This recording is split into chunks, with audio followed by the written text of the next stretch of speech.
नमस्कार दोस्तों, आज हम इस वीडियो में दुनिया की सबसे बड़ी और पुरानी यूनिवर्सिटी के बारे में देखेंगे।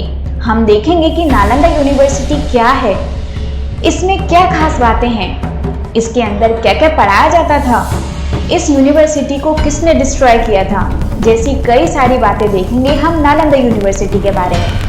तो वीडियो को लास्ट तक देखना और वीडियो की इन्फॉर्मेशन अगर अच्छी लगे तो वीडियो को लाइक करके हमारे चैनल को सब्सक्राइब कर लेना, ताकि ऐसी इन्फॉर्मेटिव वीडियो हम आपके पास पहुंचा सकें। ये उस समय की बात है जब भारत विश्व गुरु हुआ करता था, जिसको सोने की चिड़िया भी कहा जाता था।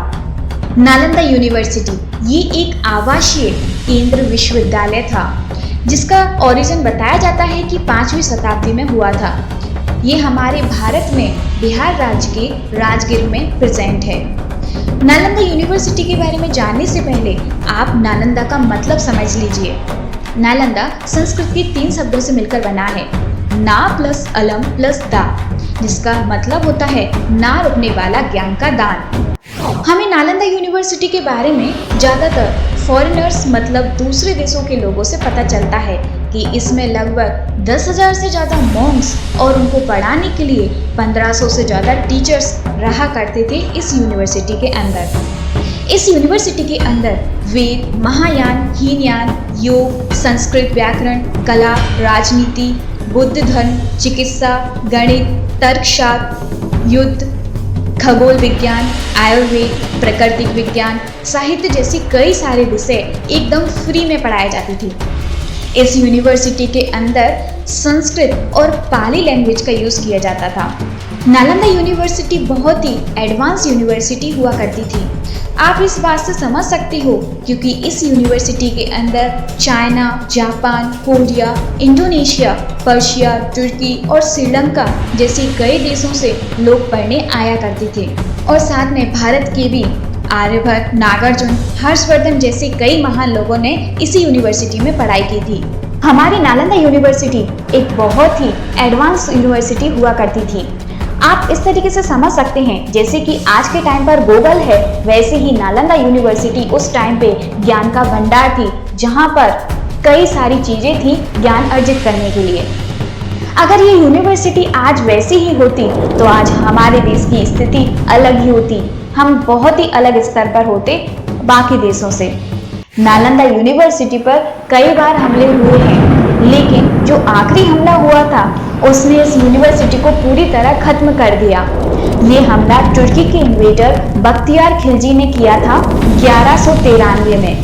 बख्तियार खिलजी ने वहां रहने वाले कई सारे स्टूडेंट और टीचर्स को मारा और साथ में नालंदा यूनिवर्सिटी की लाइब्रेरी, जिसको धर्मगज कहा जाता था पहले, उसको भी जला दिया, जिसमें लगभग 90 लाख से ज़्यादा बुक्स मतलब 9 मिलियन से ज़्यादा बुक्स हुआ करती थी। पर्शिया के हिस्टोरियन मिनाजी शिराज अपनी बुक्स में कहते हैं कि जब ये यूनिवर्सिटी को जलाया गया था तो उसका धुआं कई महीनों तक उड़ता रहा था। इतनी सारी बुक्स थी इस यूनिवर्सिटी के अंदर। इस्लामिक रूलर्स द्वारा इस यूनिवर्सिटी को पूरी तरह खत्म कर दिया गया 1193 में। लेकिन अब आपको दुखी होने की जरूरत नहीं है, क्योंकि भारत ने नालंदा यूनिवर्सिटी एक्ट 2010 के तहत इस यूनिवर्सिटी को फिर से रिकंस्ट्रक्ट मतलब फिर से बना दिया गया है, जिसको पीएम नरेंद्र मोदी ने 19 जून 2024 को ओपन किया था। हम सभी जानते हैं कि पहले की पुरानी चीज़ों को वापस तो नहीं लाया जा सकता इस यूनिवर्सिटी के अंदर, लेकिन पूरी कोशिश की जाएगी इस यूनिवर्सिटी को पुरानी नालंदा यूनिवर्सिटी की तरह बनाने की। अभी की जो नालंदा यूनिवर्सिटी है वो 485 एकड़ की ज़मीन पर फैली हुई है, जिसके अंदर solar power, rain water harvesting, solar power जैसी कई आधुनिक चीज़ें हैं। अगर आप इस यूनिवर्सिटी में एडमिशन लेना चाहते हो तो आपको मैट, जेड, कैट जैसे एंट्रेंस एग्जाम देने पड़ते हैं।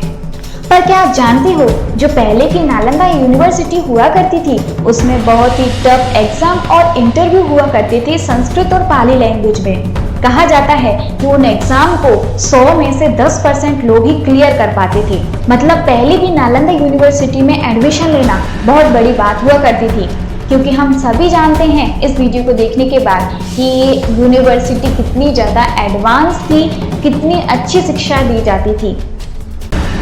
इस वीडियो को शेयर कीजिए सभी भारतीयों के साथ ताकि उन्हें भी पता चल सके भारत में इतनी बड़ी और पुरानी यूनिवर्सिटी हुआ करती थी, लेकिन इस्लामिक रूलर्स के वजह से ये यूनिवर्सिटी आज नहीं है भारत में।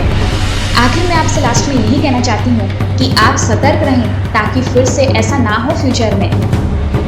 वीडियो अगर अच्छी लगी हो तो कमेंट करके ज़रूर बताएं और इसको लाइक करके हमारे चैनल को सब्सक्राइब कर लें। वीडियो देखने के लिए धन्यवाद।